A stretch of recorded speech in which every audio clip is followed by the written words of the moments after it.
من الشيطان الرجيم. بسم الله الرحمن الرحيم.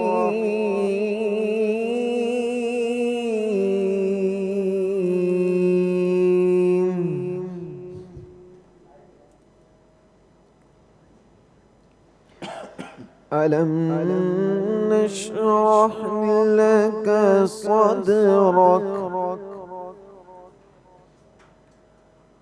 ووضعنا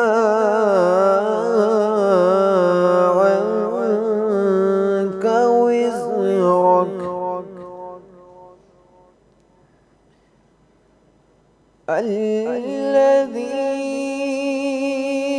أنقض ظهرك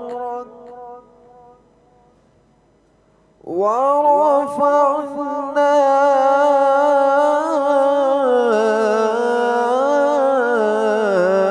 لك ذكرك ورفعنا لك ذكرك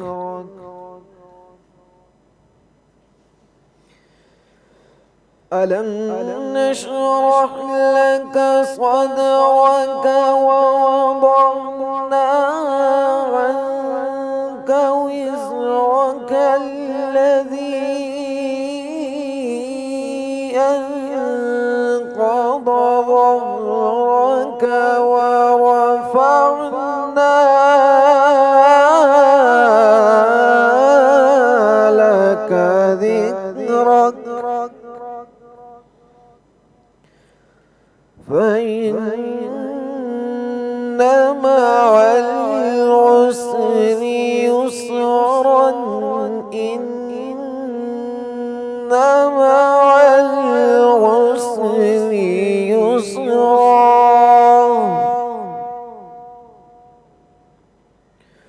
فإذا فرغت فانصب وإلى ربك فارغب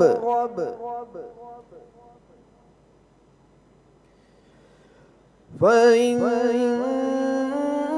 مع العسر يسرا إن مع العسر يسرا فإذا فرغت فانصب وإلى ربك فارغب فإذا فرغت فانصب وإلى ربك فارغب. صدق الله العظيم.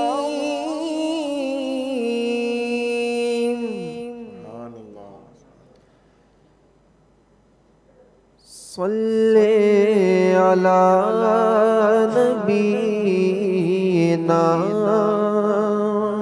صل على محمد صل على شفيعنا صل على محمد ہم بھی مدینے جائیں گے بس تھوڑے دنوں کی بات ہے ہم بھی مدینے جائیں گے بس تھوڑے دنوں کی بات ہے آقا ہمیں بلائیں گے پیارے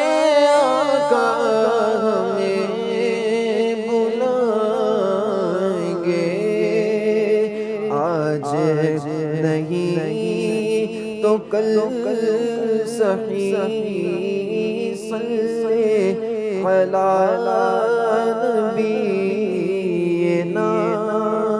صلی علی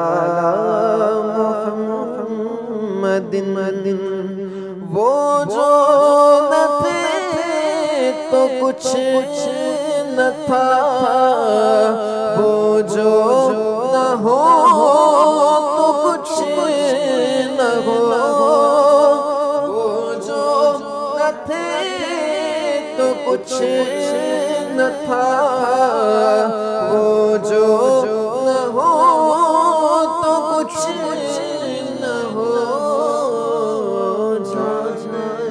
ہے وہ جہان کی جان ہے وہ جہان کی جان ہے تو جہان ہے صلی علی نبینا صلی علی محمد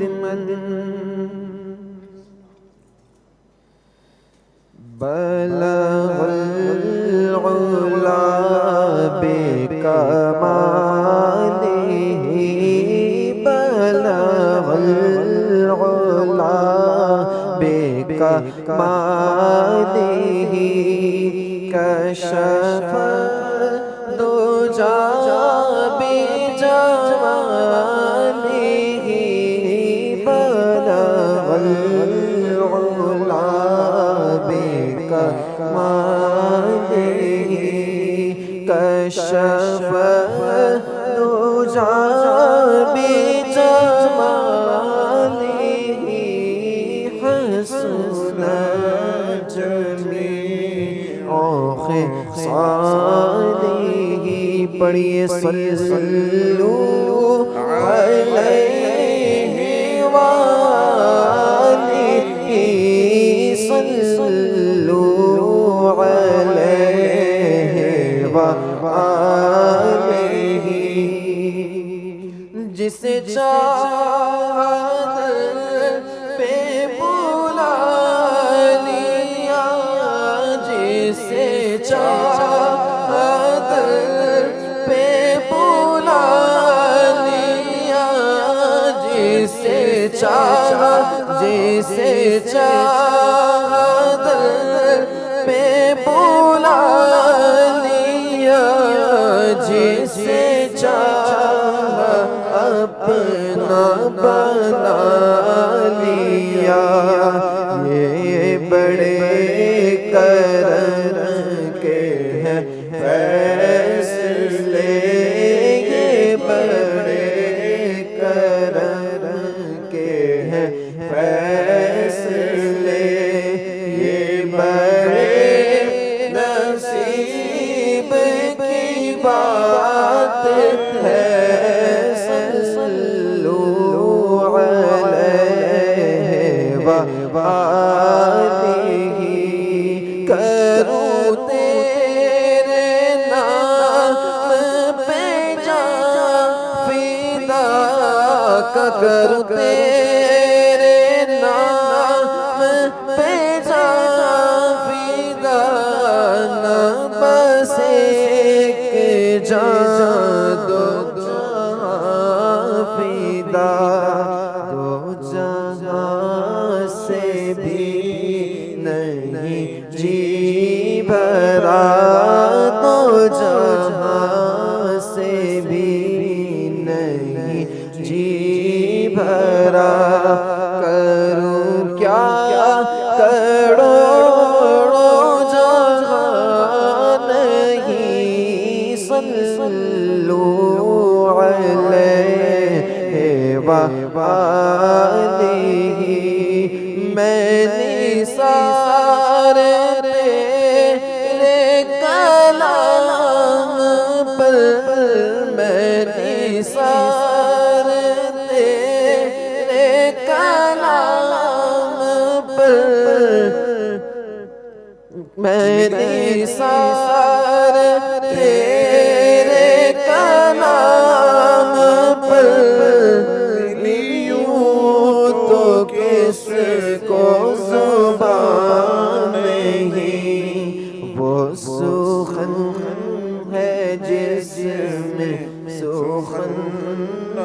ہو وہ سخن ہے جس میں سخن نہ ہو، وہ بیان ہے جس کا بیان نہیں، بلغ العلا بکمالہ، کشف الدجى بجمالہ، حسنت جمیع خصالہ، صلوا علیہ وآلہ، صلوا علیہ وآلہ۔ سبحان اللہ، بارک اللہ۔ الحمد للہ رب العالمین، والصلاة والسلام علی سید الانبیاء والمرسلین وعلی آلہ واصحابہ اجمعین، اما بعد فاعوذ باللہ من الشیطان الرجیم، بسم اللہ الرحمن الرحیم۔ رب اشرح لی صدری ویسر لی امری واحلل عقدۃ من لسانی یفقہوا قولی۔ تمام حاضرین کو، سامعین کو، السلام علیکم ورحمۃ اللہ وبرکاتہ۔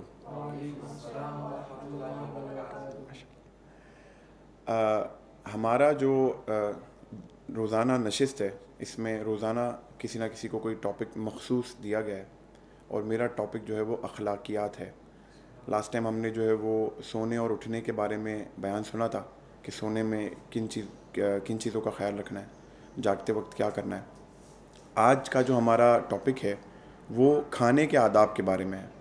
وقت کی تھوڑی سی قلت ہے اور ٹاپک جو ہے وہ بہت وسیع ہے، اس لیے میں کسی تمہید کے بغیر جمپ ٹو دا ٹاپک کروں گا۔ ویسے مزہ نہیں آتا کہ آپ بغیر کسی تمہید کے جو ہے وہ، ورنہ یہ کہ بہت ساری باتیں تمہیداً کی جا سکتی ہیں اس معاملے میں کہ کھانے کے آداب کی کیا اہمیت ہے، کیوں ہونے چاہیے، اور کیا کیا اس میں مزید جو ہے نا وہ وسعتیں ہیں۔ لیکن یہ کہ اتنا ضرور کہوں گا کہ دین اسلام ایک ایسا مکمل ضابطۂ حیات ہے، بچپن سے سنتے آ رہے ہیں لیکن ایسا ہے بھی، کہ ایسا مکمل ضابطۂ حیات ہے جو آپ کو کسی شعبے میں تنہا نہیں چھوڑتا۔ کوئی سیکٹ آف لائف، کوئی پارٹ آف لائف ایسا نہیں کہ جس میں آپ کو ایسا لگے کہ شاید اس میں کوئی شرعی رہنمائی نہیں ہے، چاہے وہ کھانے اور سونے کا معاملہ ہو جو انسان ویسے ہی خود ہی کر لیتا ہے۔ اور کھانا اور سونا ایسی چیز ہے کہ وہ چاہے نہ بھی سکھایا جائے تو انسان سو لے گا، نیند آئے گی تو بھوک لگے گی تو کھا لے گا، لیکن دین متین جو ہے وہ اس معاملے میں بھی شرعی رہنمائی فرماتا ہے۔ شروعات ہم اس چیز سے کریں گے کہ اللہ تعالیٰ نے قرآن مجید میں ارشاد فرمایا، کلوا واشربوا ولا تسرفوا انہ لا يحب المسرفین، کھاؤ اور پیو اور اسراف مت کرو، بے شک اللہ تعالیٰ اسراف کرنے والوں کو پسند نہیں فرماتا۔ اس آیت کی شان نزول مختصراً آپ کو بتاؤں کہ بنی عامر ایک قبیلہ تھا مشرکین مکہ میں سے۔ وہ قبیلہ حج کے موسم میں کھانا پینا خوراک بہت کم کر دیتا تھا، اور چکنائی کو تو بالکل ہاتھ ہی نہیں لگاتے تھے، اور یہ اس کو حج کی تعظیم تصور کرتے تھے۔ تو صحابہ نے حضور علیہ الصلوۃ والسلام سے عرض کیا، یا رسول اللہ صلی اللہ علیہ وآلہ وسلم، ہمیں تو زیادہ حق ہے یہ کرنے کا، اگر یہی، میں یہ مفہوم بیان کر رہا ہوں کہ اگر یہی تعظیم ہے تو ہمیں تو زیادہ حق ہے کہ ہم حج کی تعظیم کریں۔ اس پر یہ آیت نازل ہوئی، کلوا واشربوا ولا تسرفوا، کہ کھاؤ اور پیو اور اسراف مت کرو۔ اب ذرا غور کرنا ہوگا کہ اس آیت اور شان نزول میں کیا کنیکشن ہے، کہ صحابہ جو ہے وہ عرض کر رہے ہیں کہ یہ کھانا اور چکنائی وغیرہ ترک کر دیتے ہیں حج کے موسم میں، ہمیں زیادہ حق ہے، اور آیت نازل ہوتی ہے کہ کھاؤ اور پیو اور اسراف مت کرو۔ تو اس کے لیے سب سے پہلے ہمیں سمجھنا ہوگا کہ اسراف کی تعریف کیا ہے۔ اب اسراف کی تعریف ہمارے استاد صاحب نے جو نا وہ سمجھانے کے لیے ہمیں ایک بات بتائی تھی، اس کو اپلائی کر کے دیکھیں تو اسراف کی تعریف سمجھ میں آتی ہے کہ اسراف ہر اس خرچ کو، ہر اس تصرف کو کہتے ہیں جس کا دینی دنیاوی کوئی فائدہ نہ ہو۔ اب اس کی مثال دیتے ہیں، انہوں نے ایک بات کہی تھی کہ جیسے اگر آپ اپنے ڈرائنگ روم میں ڈیکوریشن کے لیے کوئی چیزیں رکھتے ہیں، وہ اسراف نہیں ہے، کیونکہ آپ کے ڈرائنگ روم کو نیڈ ہے اس چیز کی کہ لوگ آپ کے مہمان وغیرہ آتے تو وہ کمرہ خوبصورت صاف ستھرا نظر آئے، وہ اسراف نہیں ہے۔ لیکن وضو میں پانی زیادہ بہانا یہ اسراف ہے۔ تو اسراف کے معنی ہر ٹاپک کے حساب سے، ہر معاملے کے حساب سے اسراف کا معنی الگ ہے۔ تو کھانے میں اسراف کیا چیز ہے؟ اس کے لیے ہمیں سمجھنا ہوگا کہ کھانے میں اسراف یہ ہے کہ پیٹ بھر جانے کے بعد بھی کھاتا رہے انسان. یہ اسراف کی ایک تعریف ہے کھانے میں اسراف کی. اچھا، یا کھانے میں حرام حلال کی پرواہ نہ کرے، یہ بھی اسراف ہے. ٹھیک ہے. یا حلال چیزوں کو اپنے اوپر حرام کر دے. یہ تین چیزیں سمجھیے گا، غور کیجیے گا. یہ آگے جو بات کرنے جا رہا ہوں یہ تعریف آپ کے کام آئے گی کہ اسراف کیا ہے. کہ یا کھانے سے پیٹ بھر جانے کے بعد بھی کھانا کھایا جائے، کھاتے ہی جائیں، اوور ایٹنگ جسے ہم کہتے ہیں. ٹھیک ہے. حرام حلال کی پرواہ نہ کی جائے کیا کھا رہے ہیں. اور تیسری چیز یہ کہ حلال کو اپنے اوپر حرام کر لینا. اور جو یہ بنو عامر والے کر رہے تھے، یہ حلال کو اپنے اوپر حرام کر رہے تھے. جو چیز حلال ہے اللہ تعالیٰ نے بنائی ہے کھانے کے لیے، اسے اپنے اوپر حرام کر رہے تھے بلا وجہ. تو اس لیے شان نزول جو ہے وہ اس آیت کا یہ ہے کہ اس موقع پر یہ آیت نازل ہوئی. اچھا، ایک بات ضمناً عرض کر دیتا ہوں. ویسے تو علامہ عامر صاحب جو ہے وہ اس ٹاپک کو کور کر رہے ہیں، سیرت رسول صلی اللہ تعالیٰ علیہ وسلم کو، اس میں ضرور روشنی ڈالیں گے اس ٹاپک پر. میں ہمیشہ سوچتا تھا کہ اعلان نبوت سے پہلے اور اسلام کا باقاعدہ جو ہے وہ حضور علیہ الصلوۃ والسلام نے جب کام شروع کیا، اس سے پہلے سے یہ حج اور عمرہ کیسے ہوتے تھے. مطلب حج بھی تھا، عمرہ بھی تھا. حضور علیہ الصلوۃ والسلام کے صحابہ بھی دیکھ رہے تھے کہ یہ حج کر رہے ہیں اور حج کی تعظیم کر رہے ہیں. کیسے تھا؟ تو پڑھا نہیں کبھی اس کے بارے میں، لیکن یہ کہ دماغ میں بتی جلی سوچنے سے کہ یہ جو مشرکین مکہ تھے یہ اپنے آپ کو دین ابراہیمی پر سمجھتے تھے. اور دین ابراہیمی میں عمرہ، حج وغیرہ رائج تھا، کیونکہ مکہ کی زینت، مکہ کی آبادی تو حضرت اسماعیل علیہ السلام سے ہوئی. یا یوں کہیے کہ حضور علیہ الصلوۃ والسلام کی تشریف آوری کی تیاری حضرت اسماعیل علیہ السلام نے سینکڑوں سال پہلے مکہ میں شروع کر دی تھی. تو یہ حج اور عمرہ مشرکین مکہ میں اس وجہ سے رائج تھا کہ وہ اپنے آپ کو دین ابراہیمی پر سمجھتے تھے. اچھا، اس پر آ جاتے ہیں کہ یہ جو اسراف کر رہے تھے یہ تھرڈ کیٹیگری آف اسراف تھی کہ حلال کو اپنے اوپر حرام کر دیا. اب ایک واقعہ سنیں. خلیفہ ہارون رشید کے ایک عیسائی طبیب تھا، اور اس نے جو ہے نا وہ علی بن حسین واقد رحمۃ اللہ تعالیٰ علیہ سے کہا کہ علم دو طرح کے ہوتے ہیں، ایک علم ادیان اور ایک علم ابدان. یعنی ایک مذاہب کا علم اور ایک بدن کا علم جسے ہم فزیولوجی، بایولوجی کہتے ہیں. تو اس نے اس عیسائی طبیب نے کہا کہ آپ کی کتاب میں فزیولوجی یا علم ابدان سے ریلیٹڈ کوئی چیز مذکور نہیں ہے. تو علی بن حسین واقد رحمۃ اللہ تعالیٰ علیہ نے اس کا کیا جواب دیا؟ فرمایا اللہ تعالیٰ نے قرآن کی آدھی آیات میں پورے علم طب کو جو ہے وہ جمع کر دیا. اب وہ عیسائی حیران ہو کر پوچھتا ہے وہ کون سی آیت ہے؟ تو حضرت نے یہ آیت ارشاد فرمائی، کلو وشربو ولا تسرفو، کھاؤ اور پیو اور اسراف مت کرو. اب بات یہ کہ اس میں علم طب کیسے جمع ہو گیا؟ سوچنے والی بات ہے. علم طب اس میں ایسے جمع ہو گیا کہ علم الابدان کی بات ہو رہی تھی نا، علم الابدان اس میں کیسے جمع ہو گیا کہ جتنی بھی جسم کی بیماریاں ہوتی ہیں زیادہ تر ان کا جو تعلق ہے وہ کھانے پینے سے ہوتا ہے. ٹھیک ہے. اچھا، اب اسراف کی ان تین قسموں کو یاد کریں. اوور ایٹنگ کرنا، ٹھیک ہے، اوور ایٹنگ ایک بڑا ریزن ہے جسم کی بیماریوں کا. ٹھیک ہے. اچھا، پھر اس کے بعد آ جائیں کہ حرام حلال کی پرواہ نہ کرنا. ذرا آپ آرٹیکلز اٹھا کر پڑھیں. یہ پورک اور یہ حرام کردہ چیزیں جو ہیں، انسیکٹس وغیرہ، سانپ، بندر، کتا، الامان والحفیظ، یہ جتنے بھی مشرکین چائنیز اور یہ چیزیں جو کھاتے ہیں، آپ ذرا ان کے مضر اثرات کو پڑھیں تو آپ کو پتہ چلے گا کہ ان چیزوں کو کھانے سے کتنی ساری بیماریاں ہو جاتی ہیں. ٹھیک ہے. اوور ایٹنگ بیماریاں، حرام کھا لینا بیماریاں، حلال کو اپنے اوپر حرام کر دینا یہ بھی بیماری ہو جاتی ہے اس سے. کیسے؟ ایک قوم ہوتی ہے ہندوؤں میں، ویجیٹیرین کہلاتے ہیں، سبزی کھاتے ہیں، صرف گوشت نہیں کھاتے. گوشت کو اپنے اوپر حرام کر لیتے ہیں، مطلب گوشت کے قریب سے بھی نہیں گزرتے، گوشت کھانے والے سے بھی ذرا تھوڑا سا دور رہتے ہیں. ہوتا کیا، ان کا جسم بڑا کمزور ہوتا ہے، اور اس کمزوری کی وجہ سے جو میٹ سے نیوٹریشن ملنے ہیں، جو گوشت سے طاقت اللہ تعالیٰ نے ہمارے لیے رکھی ہے، وہ نہیں ملتی. کمزور ہوتے ہیں، کاغذ جیسے ہوتے ہیں، بزدل ہوتے ہیں. ٹھیک ہے نا. تو واقعی اللہ تعالیٰ نے اس آدھی آیات میں علم ابدان کو تو جمع کر دی ہے کہ کھاؤ اور پیو اور اسراف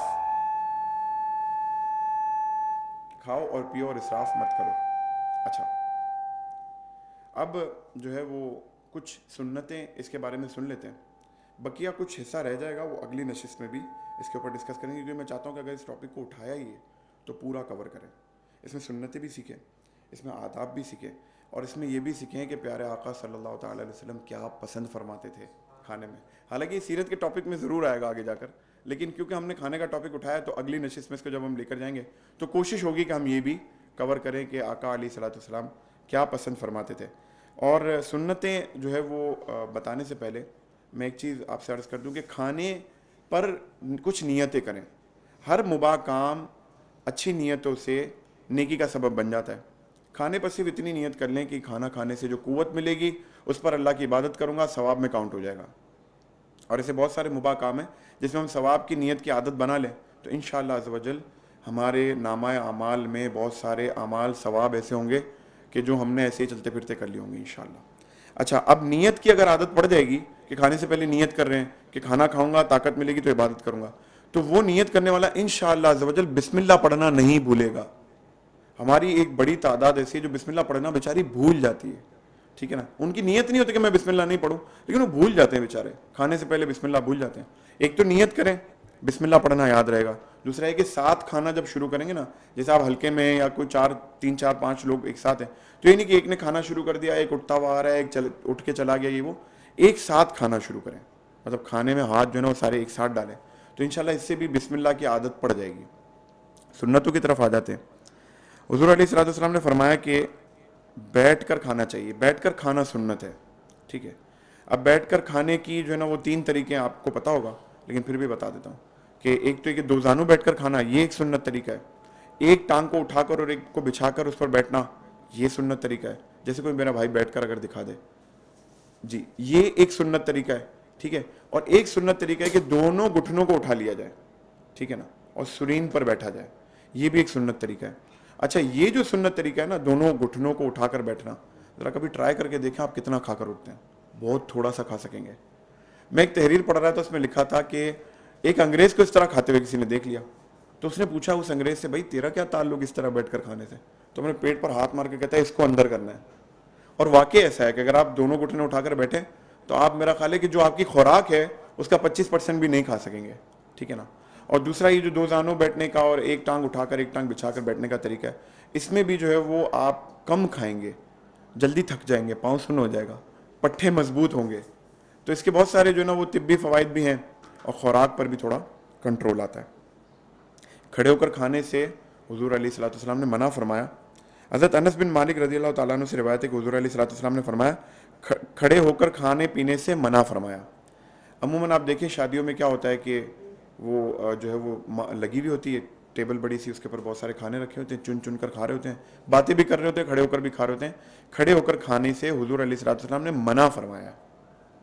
اچھا, اس کے بعد یہ کہ ہاں ایک اور چیز یہ کہ اٹلی کے ایک فوڈ ایکسپرٹ کی جو ہے نا وہ ایک بات میں نے پڑھی, اس کا کہنا یہ تھا کہ کھڑے ہو کر کھانے سے تلی کی بیماریاں ہو جاتی ہیں, دل کی بیماریاں ہو جاتی ہیں, نفسیاتی امراض ہو جاتے ہیں, بلکہ انسان اس حد تک بھی پاگل ہو جاتا ہے کہ اپنوں کو پہچاننے سے انکار کر دیتا ہے. وہ جو ایک بھولنے کی بیماری ہوتی ہے نا جس میں سب بھول جاتا ہے, اس کی میموری کمپلیٹ ڈیلیٹ ہو جاتی ہے. تو اللہ تعالیٰ ہمیں بچائے کھڑے ہو کر کھانے سے. اچھا, سیدھے ہاتھ سے کھانا کھائیں, بڑی کامن سی چیز ہے کہ سیدھے ہاتھ سے کھانا چاہیے, بلکہ حضور علیہ الصلوۃ والسلام نے فرمایا کہ ہر کام ہی سیدھے ہاتھ سے کرو. ایک حدیث تو میں نے کچھ ایسی پڑھی تھی, مفہوم اس کا کچھ ایسا تھا کہ حضور علیہ السلام نے فرمایا میں چاہتا ہوں میری امت اپنے جوتے کا تسمہ جو ہوتا ہے نا, جو شو لیس ہم جسے کہتے ہیں, وہ بھی سیدھے ہاتھ سے باندھے. تو کھانا پینا سیدھے ہاتھ سے ہو. اچھا, حضرت عبداللہ بن عمر رضی اللہ تعالیٰ عنہ فرماتے کہ حضور علیہ السلام نے فرمایا کہ الٹے ہاتھ سے کھانا شیطان کا کام ہے. حضرت مولانا سردار احمد قادری چشتی رحمۃ اللہ تعالیٰ علیہ نے بڑی پیاری بات لکھی ہے. فرماتے ہیں کہ سیدھے ہاتھ سے لینے دینے کھانے پینے کی ایسی پختہ عادت کر لو کہ اس عادت کی وجہ سے قیامت والے دن جب نامہ اعمال پیش کیا جائے تو سیدھا ہاتھ خود بخود آگے بڑھ جائے اور کام بن جائے انشاءاللہ. تو اس کی عادت بنانے کی کوشش کریں. اچھا, چند ایک چیزیں اور ذکر کروں گا. اپنی طرف سے کھانا, جب کسی بڑے برتن میں بڑے باؤل میں آپ کھا رہے ہو یا چاہے چھوٹی پلیٹ میں کھا رہے ہو, تو اگر اس میں مختلف قسم کے کھانے نہ ہوں, ایک ہی قسم کا کھانا ہو, جیسے دعوتوں میں ایک بڑا تھال لگا کے ہم بریانی کھاتے ہیں, تو اگر ایک ہی قسم کا کھانا ہو تو اپنی طرف سے کھانا سنت ہے. اپنی طرف یعنی جس سائڈ پر آپ بیٹھیں اس سائڈ سے کھائیں. حضرت عمر بن ابو سلمہ رضی اللہ تعالیٰ عنہ, یہ ام سلمہ کے بیٹے تھے. حضور علیہ الصلوۃ والسلام کی نکاح میں آنے سے پہلے ام سلمہ کے جو سابقہ شوہر تھے ان سے یہ بیٹے تھے حضرت عمر بن ابو سلمہ رضی اللہ تعالیٰ عنہ. وہ فرماتے ہیں کہ میں بچہ تھا, حضور علیہ الصلوۃ والسلام کی پرورش میں تھا, اور حضور علیہ الصلوۃ والسلام کے ساتھ کھاتے تھے. اس کا مطلب یہ بھی ضرور ہمیں کبھی کوئی حدیث ہے نا تو اس کے سین کو ضرور امیجن کرنا چاہیے کہ یار وہ کیا قسمتیں ہیں کہ وہ حضور علیہ الصلوۃ والسلام کے ساتھ بیٹھ کر کھاتے تھے, ان کی پرورش میں ہوتے تھے, ان کی تربیت میں ہوتے تھے. تو حضرت عمر بن ابو سلمہ رضی اللہ تعالیٰ عنہ فرماتے کہ میں بچہ تھا, حضور علیہ الصلوۃ والسلام کی پرورش میں تھا اور کھانے کے برتن میں ہر طرف ہاتھ مارتا تھا. تو حضور علیہ السلام نے فرمایا کہ بسم اللہ پڑھو, سیدھے ہاتھ سے کھاؤ اور اپنی طرف سے کھاؤ, اور برتن کی اس جانب سے کھاؤ جو تمہارے قریب ہے, ٹھیک ہے نا. یعنی حضور علیہ الصلوۃ والسلام باقاعدہ کھانے کے آداب کی تربیت فرماتے تھے, تو ہمیں بھی اس کو اڈاپٹ کرنا ہے انشاءاللہ. حضرت عبداللہ بن عباس رضی اللہ تعالیٰ عنہ فرماتے ہیں کہ حضور علیہ الصلوۃ والسلام نے فرمایا کہ برکت کھانے کے درمیانی حصے میں اترتی ہے, اس لیے کناروں سے کھاؤ. مفہوم بتا رہا ہوں آپ کو. مفتی احمد یار خان رحمۃ اللہ تعالیٰ علیہ لکھتے ہیں کہ برتن کے بیچ کی جگہ جو ہے وہ برکت اترنے کی جگہ ہے, اور وہ برکت کناروں تک پھیلتی ہے, لہٰذا کناروں سے کھایا جائے کہ برکت اترنے کی جگہ اور ہے اور برکت لینے کی جگہ اور ہے. تو انشاءاللہ بیچ سے کھانے کی عادت نہ ڈالیں یا ادھر ادھر ہاتھ نہ ڈالیں, اپنی طرف سے کھانے کی ایک عادت بنا لیں. چند ایک چیزیں اور ذکر کروں گا اور انشاءاللہ پھر اگلی نشست میں اس کو ہم کنٹینیو کریں گے. غذا پاک صاف ہو, مطلب کوئی گندی غلیظ چیز نہ ہو, یا اس کی کوالٹی سٹینڈرڈ ذرا بہتر ہو. بعض اوقات لوگ جو ہے وہ ایسی جگہوں پر بھی کھا رہے ہوتے ہیں کھڑے ہو کر جہاں پر جو ہے وہ نیچے گندگی پڑی ہوتی ہے, وہ جگہ بھی صاف ہو, کھانا بنانے والا ذرا صاف ہو, اس کا برتن صاف ہو, ان چیزوں کا خیال رکھیں. اور غذا پاک بھی ہو, حلال طریقے سے حاصل کی گئی ہو, کمائی بھی حلال ہو, اس چیز کا خیال رکھیں. اچھا, کھانا کب کھائیں, کس وقت کھائیں؟ کھانا تب کھائیں جب بھوک زور کی لگی ہو, جب پیک پر ہو بھوک, تب کھائیں, اور ہاتھ تب روک دیں جب بھوک باقی ہو. اور ہمارا کیا ہے کہ ہم تو ٹائم پر کھانا کھاتے ہیں, ناشتہ, دوپہر کا کھانا, رات کا کھانا, اور بے وقت بھی کھانا, جب بھی دل کرے تب کھا لینا. باہر نکلے کھا لیا, دوستوں کے ساتھ بیٹھے کھا لیا, کھانے سے پہلے بھی کھا لیا اور کھانے کے بعد بھی ایک بار کھا لیا. ایسا نہیں ہونا چاہیے. جب بھوک زور کی لگی ہو تب کھانا شروع کریں, اور جب بھوک باقی ہو تو کھانا روک دیں. یہ بھی ایک طریقہ ہے غذا کو, خوراک کو کم کرے گا. ہم سب کو اس کے اوپر عمل کرنے کی ضرورت ہے, بیان کرنے والے کو بھی, چاہے اس کی جیسی بھی ہیلتھ ہو, اور سننے والے کو بھی. اچھا, کھانے کی طرف پاؤں نہ کریں, کھانے کی تعظیم کریں. حضور علیہ الصلوۃ والسلام نے فرمایا, مفہوم حدیث کا, ایک روٹی کا ٹکڑا اٹھایا اور سیدہ عائشہ صدیقہ رضی اللہ تعالیٰ عنہ سے فرمایا, اس کی عزت کرو, یہ جس قوم سے روٹ کر گیا واپس نہیں آیا. اور آج آپ دیکھیں بہت سارے افریقن کنٹریز ایسے ہیں جہاں خشک سالی, بھوک مری, میل نیوٹریشن یعنی غذائیت کی قلت بچوں میں جو ہوتی ہے, غذا کی کمی ہے, کھانا نہیں ہے کھانے کے لیے. بس اللہ تعالیٰ ان پر بھی رحم فرمائے, لیکن یہ جس قوم سے روٹ کر گیا ہے یہ واپس نہیں آیا. کھانے کی تعظیم بہرحال کریں اور اس کی طرف پاؤں نہ کریں. ٹیک لگا کر کھانا نہ کھائیں, کیونکہ یہ بے پرواہی کی علامت ہوتی ہے. مطلب اگر ابھی آپ اس وقت بیٹھے ہیں, بڑا اچھا لگ رہا ہے نا کہ میری طرف منہ کر کے بیٹھے ہیں, ٹیک کسی نے نہ, اگر کوئی ٹیک لگا کے اس طرف دیکھ رہا ہو تو ایسا تو نہیں لگے گا نا کہ اس کا دھیان اس طرف ہے, یعنی وہ بے پرواہ ہے. تو کھانے سے جو ہے نا وہ بے پرواہی کا اظہار نہیں کرنا چاہیے, ٹیک نہیں لگانا چاہیے. بلکہ اس کے اوپر حدیث ہے, حضور علیہ الصلوۃ والسلام نے کسی کو ٹیک لگاتے ہوئے جو ہے وہ کھاتے ہوئے دیکھا, تو حضور نے پتہ ہے کیا فرمایا؟ حضور علیہ الصلوۃ والسلام نے فرمایا کہ میں اس طرح نہیں کھاتا. اس پہ ذرا غور کریں کہ حضور علیہ الصلوۃ والسلام نے اسے یہ نہیں فرمایا کہ تم اس طرح مت کھاؤ, بلکہ یہ فرمایا میں اس طرح نہیں کھاتا. تو یہ بھی بڑا کمال نصیحت کا طریقہ ہے حضور علیہ الصلوۃ والسلام کا. اچھا, اب انشاءاللہ جو باتیں ہم نے سنی ہیں اس کو یاد رکھیں, اس پر عمل کرنے کی کوشش کریں.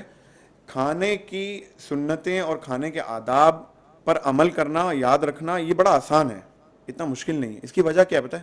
یہ دوسرے اعمال سے بہت آسان ہے. اس کی وجہ ہے کہ ہم بہت سارا کھاتے ہیں, 3 مرتبہ کھاتے ہیں دن میں. 3 مرتبہ اگر ہم ان چیزوں کو یاد کریں گے, یاد رکھیں گے. دعوت اسلامی کے جو ہے وہ مدنی قافلوں میں سفر کرنے والے بھی یہاں بیٹھے ہوئے ہیں, تو اس کے جو مدنی قافلہ ہوتا ہے اس کے اندر مختلف جدول ہوتا ہے, مختلف حلقے لگتے ہیں نا, تفسیر کا حلقہ, ذکر کا حلقہ, دہرائی کا حلقہ. تو اس کے اندر ایک حلقہ جو ہے نا وہ کھانے کا حلقہ بھی ہوتا ہے. اسے پتہ ہے کیا کہتے ہیں؟ اسے کہتے ہیں کامیاب حلقہ. تو ہمارے ایک بھائی نے پوچھا, بھائی کامیاب حلقہ اسے کیوں کہتے ہیں؟ کہا بھائی اس کو کامیاب حلقہ اس لیے کہتے ہیں کہ اس میں اٹینڈنس بھی پوری ہوتی ہے, اس میں سب کا دھیان بھی ہوتا ہے, نیند بھی کسی کو نہیں آ رہی ہوتی, اور سب بالکل تیار ہوتے ہیں, اور اسے کامیاب حلقہ کہا جاتا ہے. تو کامیاب حلقہ ہم دن میں 3 دفعہ لگاتے ہیں.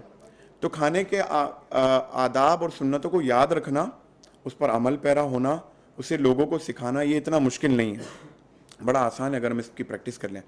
اور آپ یقین کریں ان چھوٹی چھوٹی چیزوں سے, گناہوں سے بھی بچیں گے, نیکیوں کا سبب بھی بنے گا, آپ کی امیج بھی بہتر ہوگی, لوگ دیکھیں گے کہ آپ کے اندر ایک جو ہے وہ بدلاؤ ہے. ایک مسلمان کو ایسا ہونا چاہیے, اس کے کھانے کا طریقہ کسی کافر کے کھانے کے طریقے سے ڈیفرنٹ ہونا چاہیے, لگنا چاہیے کہ یہ جو کھا رہا ہے یہ مسلمان ہے. اور یہ چھوٹی چھوٹی چیزیں جو ہوتی ہیں نا, یہ نکھار پیدا کرتی ہیں آپ کی پرسنالٹی کے اندر.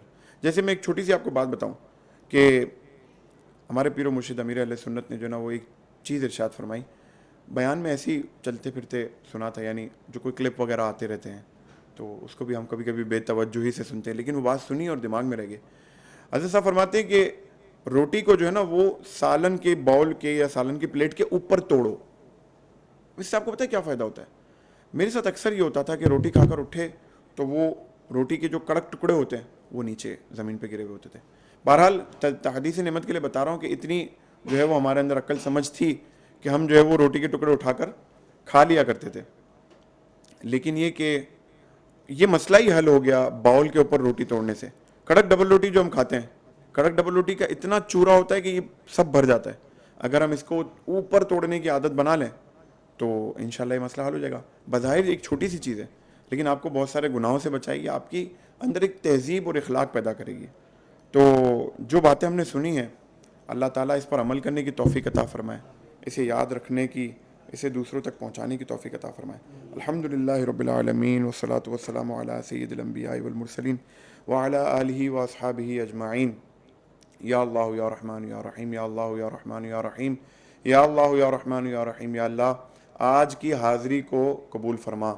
یا اللہ ہمیں اسی طرح روز ذکر و نعت کی, بیان کی, علم دین کی محفل لگانے کی توفیق عطا فرما.